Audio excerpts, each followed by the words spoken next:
마지막으로 한마디만 하면 저 시림프 억울합니다. 저 경주한수원 억제기 아니고요. 제가 들어가서 경주한수원이 못 이긴 게 아니라 그냥 좀 불운했던 겁니다. 네.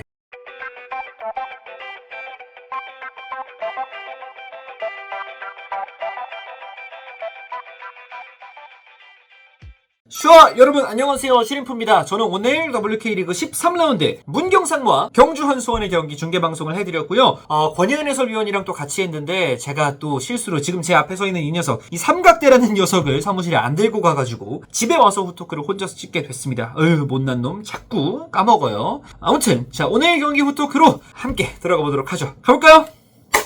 네, 일단 오늘 경기 스코어는 2대1로 경주한수원이 승리를 거뒀습니다. 경기 앞서서 양팀의 라인업부터 좀 살펴보자면 경주한수원은 오늘 또 오랜만에 화천전 이후에 처음으로 백스리 포메이션을 가동을 했습니다. 오늘 백스리는 지난번이랑 좀 달랐던 게 김진희 선수가 가운데로 들어왔어요. 최근에 이 센터백으로서 완전히 입지를 굳혀나가고 있는 김진희 선수가 오늘은 백스리의 오른쪽 스토퍼도 아니고 스위퍼 자리로 나왔습니다. 또 역할이 바뀐 거죠. 어쨌든 김진희 선수가 스위퍼 역할을 해주면서 왼쪽에 스토퍼 정영아, 오른쪽 스토퍼 김혜영, 이 두 선수의 킥 능력과 드리블 전진 능력을 조금 더 활용하려고 하는 경주한수원의 선발 라인업이었고요. 문경 역시 특이하게도 백5 혹은 뭐 백3라고도 할 수 있는 3명의 센터백을 들고 나왔습니다. 그러면서 김민진 선수가 가운데를 지키고 또 서인경 선수가 오른쪽에 나서고 또 왼쪽에는 송다희 선수가 나서는 백3를 가동을 했고, 문경 백3의 핵심은 사실 양쪽 측면 윙백이었어요. 오른쪽 측면에 이다현 선수의 전진, 왼쪽에 윤채연의 전진, 이렇게 두 명의 선수가 굉장히 활발하게 위아래로 많이 움직여주면서 측면의 기동력을 살려줬던 문경상무의 오늘 경기였습니다.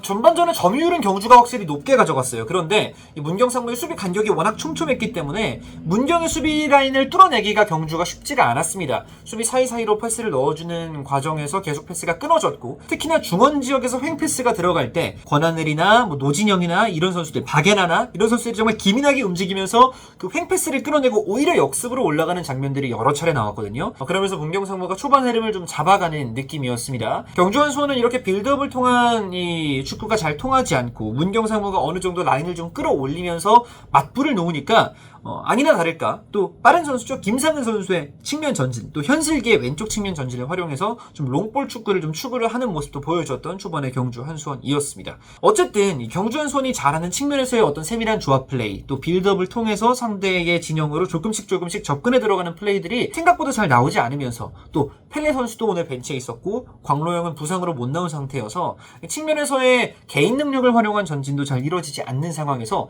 문경이 어느 정도 경기의 분위기를 잡아나갔습니다. 그 흐름 속에서 노진영 선수가 프리킥 상황에서 헤더를 했는데 이게 크로스바 맞고 나갔던 장면도 나왔고요. 어쨌든 문경이 전반전 경기를 굉장히 잘하고 있었어요. 근데 그렇게 문경이 분위기를 잡아나가다 보니까 문경 선수들도 자신감이 좀 생겼는지 이제 후방 빌드업을 하려고 한 거죠. 후방에서 좀 짧은 패스를 만들어 가려고 했는데, 그러다 보니까 또 공교롭게도 경주의 전방 압박에 공이 끊어지는 경우들이 나왔습니다. 오늘 경주의 중원조합은 여민지랑 광민정으로 저는 출발했던 것으로 봤어요. 그런데 광민정 선수가 오늘 정말 컨디션이 좋아 보였습니다. 측면에서 나올 때도 물론 잘합니다만 중원에서 나왔을 때 광민정 선수의 전진성, 그리고 압박할 때의 적극성, 이런 것들이 좀 효과를 오늘 정말 봤거든요. 특히나 이 선제골 들어가는 장면에서도 광민정 선수가 박예나의 공을 끌어내면서 패스를 효카와에게 넣어줬고, 그 패스도 정말 예쁘게 잘 들어갔어요. 그래서 효카와가 뭐 잡지 않고 바로 빠른 타이밍에 구석 보고 슈팅을 때릴 수가 있는 아주 예쁜 패스가 들어갔습니다. 그렇게 경주한수원이 좀 어려운 흐름 속에서도 선제골을 만들어내면서 1대0으로 먼저 앞서 나가기 시작했습니다. 근데 이번 시즌 경주가 계속 아쉬운 게 이렇게 어렵게 넣고 좀 쉽게 득점을 허용한다는 거예요. 문경상무가 전반전 끝나기 이전에 좀 급해졌죠. 또 어떻게 보면 이번 시즌 경주한수원의 약점이라고도 할 수 있는 측면 수비의 뒷공간이 또 한 번 문경상무에게 공략 대상이 됐습니다. 이다현 선수가 높게 전진을 할 때 권한늘의 패스가 이다현 쪽으로 정확하게 들어갔고, 정영하나 장슬기 이런 선수들이 좀 공격적으로 가담을 하다 보니까 측면에서 뒷공간이 어느 정도 열렸어요. 그러다 보니까 이다현 선수가 측면에서 공을 잡고 전진할 때 적절한 견제가 되지 않았고, 이다현이 여유있게 타이밍 가지고 높은 궤적의 크로스를 박스 안쪽으로 붙였는데 그 크로스가 그대로 네, 골키퍼 키를 넘겨서 골문 안쪽으로 들어갔죠. 이게 어떻게 보면 사실은 골키퍼의 좀 아쉬운 판단이었다라고도 할 수가 있겠고 또 운이 따랐다라고도 할 수가 있겠습니다만 어쨌든 비슷합니다. 경주는 또 한 번 쉽게 실점을 했고 최혜슬 골키퍼가 아니라 김도현 골키퍼가 나왔음에도 불구하고 슈팅이 아니라 상대의 크로스에 의한 실점을 좀 헌납했다는 점에서 경주의 후방, 이 경주 산성의 뒷문에 대해서 조금 더 또 고민을 할 필요가 있겠다라는 생각이 들게 만드는 실점 장면이었습니다. 그래서 오늘 문경도 경기 준비를 굉장히 잘해 나왔고 선수들 컨디션도 좋아 보였고 또 마침 하늘도 흐려지고 있었거든요. 또 흐린 하늘에 문경이 되살아나나 했어요. 그래서 전반전 끝날 때 이거 경주가 정말 쉽지 않다라는 생각을 했는데 후반전에 또 교체 카드를 통해서 변화를 가져갔던 경주 한수원이었습니다. 이 전반전에 펠레 선수가 없다 보니까 측면에서의 힘있는 전진 또 광로영도 빠져있다 보니까 뭐 이런 것들이 잘 나오지 않았다라는 말씀을 제가 드렸는데 후반전 시작과 동시에 이 펠레를 교체 투입을 하면서 공수 양면에서 오른쪽 측면에서 이 펠레의 영향력이 정말 컸습니다. 수비 가담을 해주면서 상대의 측면 윙백들의 전진을 어느 정도 무력화시켰던 펠레고요. 그러면서 측면 뒷공간으로 갈 때 상대 측면 윙백들을 또 뛰게 만들다 보니까 새롭게 투입된 펠레가 너무 많이 뛰니까 상대 측면 윙백들도 지칠 수밖에 없죠. 그래서 이 측면에서의 주도권을 가져왔던 경주가 오늘 경기의 주도권까지도 가져올 수가 있었던 것이라고 저는 파악을 했습니다. 계속 경주가 좀 주도권을 가져가면서 펠레 선수의 활약을 바탕으로 경기를 주도해 나가던 흐름 속에서 이해솔 선수가 김상은을 대신해서 나왔고 또 그 이해솔 선수가 처리한 첫 번째 터치가 코너킥이었는데 그 코너킥에서 절묘하게 쿄카와에게 공이 떨어지고 쿄카와가 밀어 넣었습니다. 그러면서 2대1 다시 앞서 나가는 득점이 터지게 됐죠. 쿄카와 선수의 장점이 정말 많이 있습니다만 이번 시즌에 정말 많은 득점들을 헤더로 또 크로스 상황에서의 득점으로 기록을 많이 하고 있어요. 또 골이 안 들어간 장면들 가운데에서도 크로스가 올라왔을 때 집중력을 발휘하면서 머리에 공을 맞추고 그 공이 뭐 골대 맞고 나가거나 아쉽게 벗어나거나 아니면 키퍼 선방에 막히거나 이런 장면들을 굉장히 많이 보여주고 있는 쿄카와거든요. 제 생각에는 아직까지 상대 팀들이 이 쿄카와의 특성에 대해서 파악을 100% 하지 못하고 있는 것 같아요. 그런데 이 선수가 키가 작지만 정말 세트피스나 크로스 상황에서 빠르게 움직이는 능력, 위치 선정 능력이 뛰어난 선수입니다. 오늘도 결국 이해솔 선수의 코너킥 상황에서 다른 이 키 큰 경주 선수들을 잡느라 이 문경의 수비 라인이 현혹이 되어 있을 때 아무도 주목하지 않았던 쿄카와가 가운데로 움직이면서 무릎으로 건드린 것이 결국 득점이 됐거든요. 그러면서 또 오늘 쿄카와가 멀티골을 기록하게 됐고 쿄카와 선수는 리그 7호 골까지 정립을 하면서 리그 득점 선두 강채림 선수를 한 골 차로 추격하게 됐습니다. 네, 이렇게 오늘 경기 승리로 경주 한수원은 일단 2연승을 달리면서 좀 급한 불을 껐고요. 시즌 5승째를 달성하게 됐습니다. 그러면서 승점 20점, 지금 나쁘지 않은 흐름을 좀 타고 있는 경주 한수원이에요. 다시 선두권 팀들을 좀 추격하기 시작했습니다.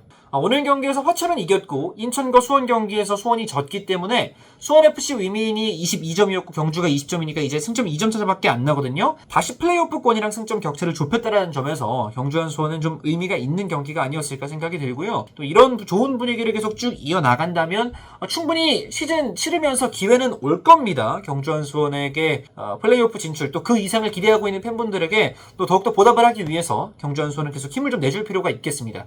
특히나 다음 일정이 좀 빡세요. 인천이랑 수원을 좀 연달아 만나는 경주 한수원, 수원, 인천 이 순서로 만나요. 그래서 다음 경기 수원전에서 만약에 승리를 거둔다면 3위로 직접 올라갈 수도 있는 상황에서 경주 한수원이 일단 분위기 반등에 성공을 해냈다. 이 부분 좀 높게 평가를 할 수가 있겠습니다. 반대로 문경상무는 지금 계속 경기력은 좋아지고 있어요. 특히나 최근 경기들에서 일관적으로 수비 조직력이 정말 단단해진 이 흐름을 보여주고 있거든요. 다만 아쉬운 점 하나는 득점을 터뜨려줘야 하는 공격수들의 활약이 지금 조금은 기대에 못 미친다는 겁니다. 최다경과 이정민 선수 오늘은 교체로 투입돼서 들어왔습니다만 선발로 나섰을 때 조금 더 큰 영향력을 보여줄 수 있어야 한다는 생각이 들고 또 특히나 오늘 이다현 선수가 멋진 크로스를 통해서 약간의 어부지리성 득점을 기록하긴 했습니다만 또 이렇다 할 만들어진 득점은 만들어내지 못했던 문경이거든요. 더욱더 세밀한 공격 작업을 통해서 득점을 만들어내기 위해서는 좀 어떤 패턴 플레이들이 필요할지 공격에서의 조합 플레이들 상대 파이널 서드에 진입한 이후에 이 세밀함들 조금 더 고민해볼 필요가 있겠다 이런 생각이 들었습니다. 오늘 문경상무와 경주 한수원의 경기 두 팀 모두 정말 수준 높은 경기를 보여줬고 경기 진짜 중계하면서 재밌었습니다. 계속해서 이런 재밌는 경기들 많이 볼 수 있었으면 좋겠고요. 그리고 마지막으로 한마디만 하면 저 슈림프 억울합니다. 저 경주 한수원 억제기 아니고요. 경주 한수원 팬분들 저 진짜 경주 억제기 아닙니다. 오늘 승리하면서 경주가 2연승을 달렸어요. 네, 제가 중계해도 경주가 이길 수 있다는 것을 두 경기 연속으로 지금 증명을 했습니다. 제가 들어가서 경주 한수원이 못 이긴 게 아니라 그냥 좀 불운했던 겁니다. 네, 이상입니다. 인사할까요? 슈!